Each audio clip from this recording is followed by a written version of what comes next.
आज हम बात करेंगे मेडिटेशन की फिजियोलॉजी के बारे में। तो सबसे पहली चीज़ है कि मेडिटेशन की डेफिनेशन क्या है। तो meditation is a wakeful hypometabolic state.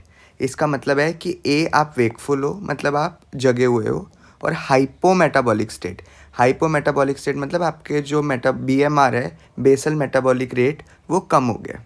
अब मेडिटेशन और स्लीप और हाइबरनेशन, इन तीनों में क्या क्या फ़र्क है। तो जो हमारा स्लीप होता है ना, उसमें दो डिफरेंसेस होते हैं। जो हमारा BMR का फॉल होता है, वो तो एक तो ज़्यादा स्टीपर होगा मेडिटेशन में, और क्या कहते हैं, ज़्यादा लार्ज फॉल भी आएगा मेडिटेशन में। तो स्टीपर और लार्जर फॉल किस में है? मेडिटेशन में। और स्लीप में उतना स्टीप और लार्ज फॉल नहीं आता। दूसरी चीज़ हो गई हाइबरनेशन में क्या है, जो हमारा रेक्टल टेम्परेचर है ना, वो ड्रॉप करता है। पर जो हमारा मेडिटेशन है उसमें हमारे रेक्टल टेम्परेचर पे फ़र्क नहीं आता। अब प्रोसेस क्या होता है मेडिटेशन का। तो सबसे पहली चीज़ होती है assuming the right posture and closing our eyes. तो जो राइट पोस्चर को अज्यूम करते हैं, तो जो ये पोस्चर है, ये जो पोस्चर है, इसको हम कहते हैं आसन। और आइज़ क्लोज इसलिए करते हैं ताकि हमारे अंदर जो सेंसरी इनपुट्स आ रहे हैं वो कम हो जाएं। जो ट्रेंड योगीज़ होते हैं या जो लोग कंटिन्यूसली मेडिटेशन प्रैक्टिस करते हैं, वो आइज़ ओपन करके भी मेडिटेट कर सकते हैं। उसके बाद हमें ब्रीथ करना होता है स्लोली और डीपली, ताकि हमारा BMR जो है वो धीरे धीरे फॉल करे।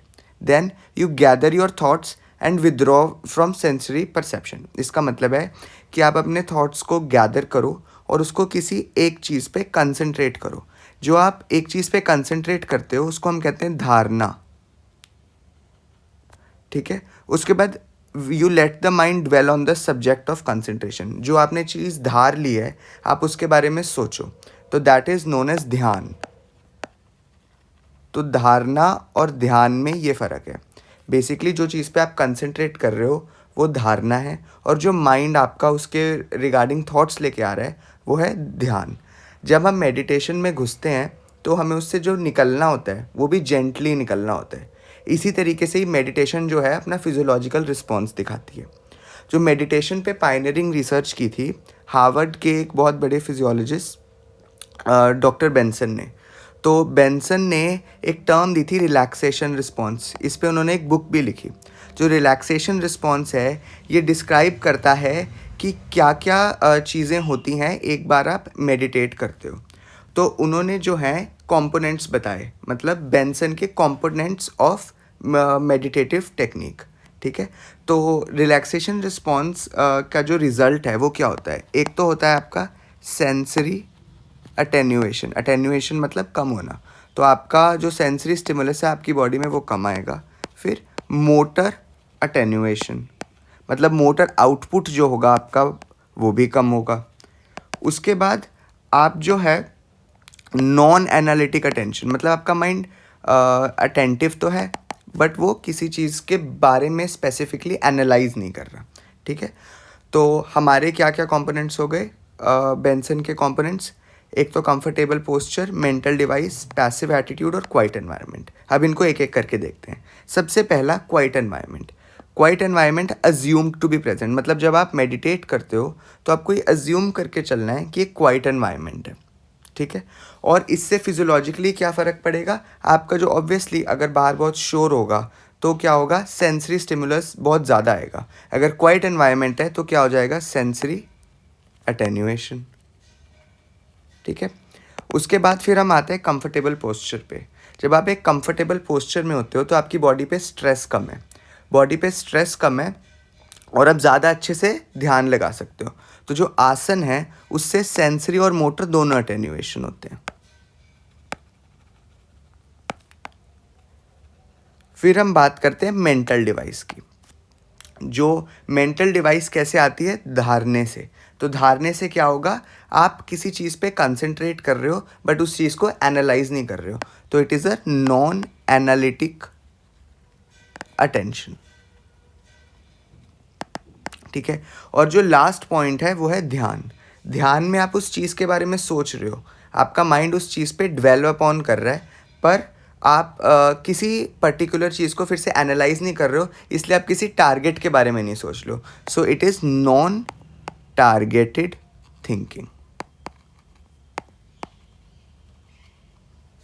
अब हम बात करते हैं कि इसके फिजियोलॉजिकल इफ़ेक्ट्स क्या होंगे। तो हम ऊपर से नीचे चलेंगे। सबसे पहले आपके सीएनएस पे बात करते हैं। तो सीएनएस में क्या होगा, जो आपका अल्फ़ा रिदम्स हैं, जो कि रिलैक्स्ड रिदम्स होती हैं ईईजी में। जो ईईजी में हमें पता है अल्फ़ा रिदम्स होती हैं जिनकी जो फ्रीक्वेंसी है वो कम होती है, ठीक है, और वो कंपैरेटिवली रिलैक्स स्टेट में आती हैं। तो उन पे जो परसेंटेज टाइम स्पेंट है ना, वो बढ़ जाता है, ठीक है। फिर हम बात करते हैं सीवीएस की। तो सीवीएस में क्या आएगा, आपका हार्ट रेट वो कम होगा, ठीक है, आपका जो ब्लड प्रेशर है वो ड्रॉप करता है, ठीक है। फिर हम बात करेंगे रेस्पिरेटरी रेट की। जो रेस्पिरेटरी रेट है वो भी कम होगा, और आपका जो बीएमआर है वो फॉल कर रहा है, तो क्या होगा कि आपका